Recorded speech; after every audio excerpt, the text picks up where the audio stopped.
When it comes to claims about the scale of violence within personal relationships, the 1 in 4 and the every 10-second type statistics drip off the tongue. Beatrix Campbell, the radical feminist and lesbian, has gone further than this. In an article for The Guardian, she claimed that women victims of domestic violence phone the police every second of every day. If that were true, over 31 million cases would be occurring every year. We would need 3 times the number of police officers in this country just to answer the phones.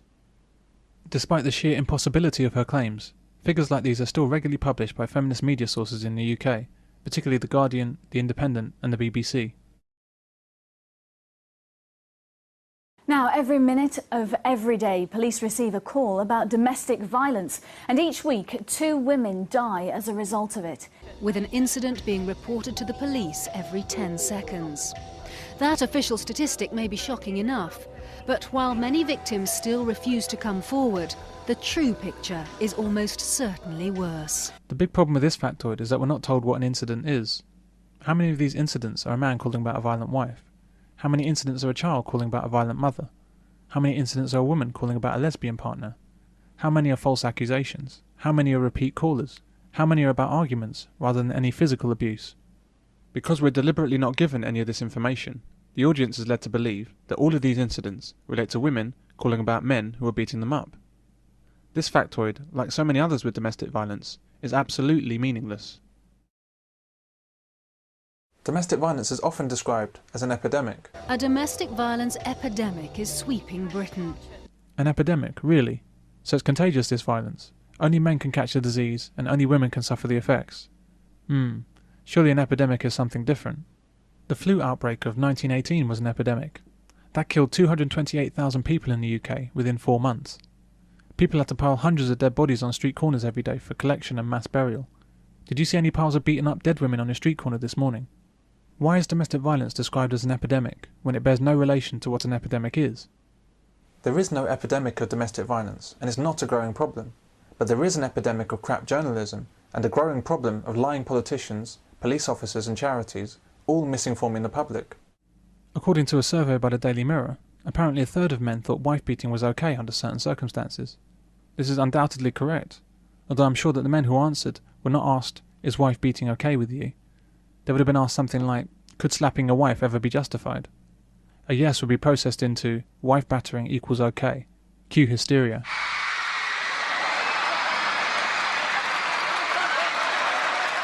The Mirror goes on to say,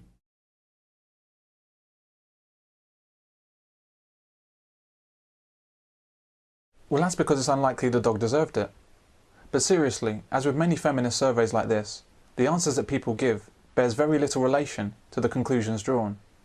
When I asked for a definition of domestic abuse, I said that I did not consider that a one-off aberration that might have happened 15 years ago where my wife slapped me round the face because she lost her temper that day, and it had never happened before and it had never happened since. I said, I really don't put that into the same category of domestic abuse as somebody who's systematically abusing somebody else like on a daily or a weekly basis. I said, it's not acceptable, you know, that one-off slap. I said, but it does happen. It's human frailty. If you're working on zero tolerance, that would have meant that I would have phoned the police up immediately and said, my wife has just slapped me around the face, I want her arrested and I want her prosecuted. No, that's well out of all. So I got taken to the cleaners for saying that, but they got it out of context because, like I said it's unacceptable, but I do not put that in. And what they tried to pretend was that I said that was perfectly okay to slap somebody. I didn't say that at all. The men would not have been referring to battering at all. As we've seen, battering seems to have a very different meaning to normal people compared with hysterical females. The men will be referring to a loss of control, which can happen to anyone, man or woman. They'll be talking about slapping or restraining a woman who is perhaps attempting to kick or punch them, or stab them with a kitchen knife. Would you hit a woman if she tried to stab you? Or would you bare your chest and take it like a man? Well, there's a strange presumption in society that that's exactly what a man should do. In 2005, the actor Ross Kemp was assaulted by his wife, Rebecca Wade, resulting in him requiring hospital treatment. Yeah, the Sun's editor, Rebecca Wade, was arrested today for allegedly assaulting hardman husband Ross Kemp. I couldn't quite believe it when I heard this. What would generally happen is that Ross would have been arrested as a matter of course, despite being the victim of an attack.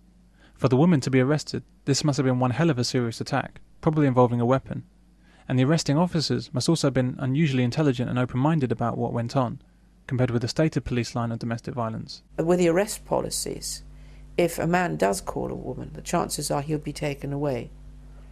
It doesn't matter what if he's scratched and whatever, he's taken out of the situation because it's a positive arrest policy. It's certainly drummed into officers that is the positive intervention and positive action that is expected of them at the scene of a domestic violence incident. Listen to some of the commentary on the incident. Courtesy of a couple who know a thing or two about spousal abuse.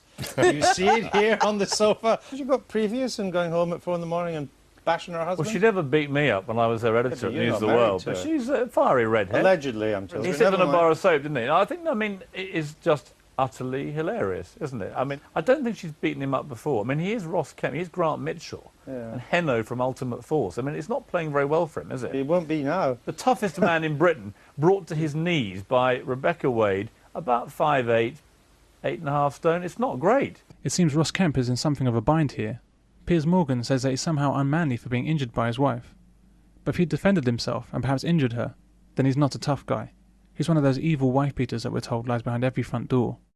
So he's not a tough guy if he defends himself from a woman, and he's not a tough guy if he gets attacked by a woman. It seems that the only way he can actually be tough is to take a beating or a knife attack from a woman, not restrain her or defend himself, not get injured, and not say anything about it to anyone. If he can manage all that, then he's a tough guy. Initially, the reaction is to defend yourself. I soon learnt that that wasn't the thing to do, because if I tried to grab her wrists or anything to stop her hitting me, she would then claim that I'd hit her first and that I'd attacked her. So although the initial reaction was to defend myself. She said she'd hit him around the back of the head with something nasty, and blood was flowing from the back of his head. So he called the police, and when the police got there, she just screamed and shouted, "Oh, he was going to try and kill me, so I did that to him." And the copper arrested him. He said, "Well, hang on, and he's, of course, then he was done for resisting arrest." But then I realised and I learnt, and I was told by the policeman, because you must never ever hit back. And it is actually his good advice, because if you don't, then there are no marks. And if you're the only one with marks, everybody can see that you're the only person who's actually been attacked. Perhaps men should take violence from women and not ever react in kind. Do it again.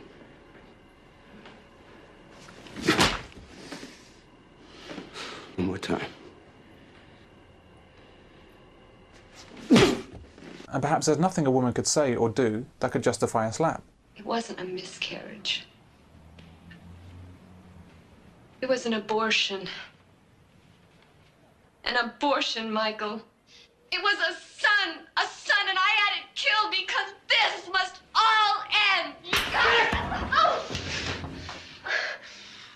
But I think we need to be realistic about human relationships and be honest with ourselves about what can arise within them.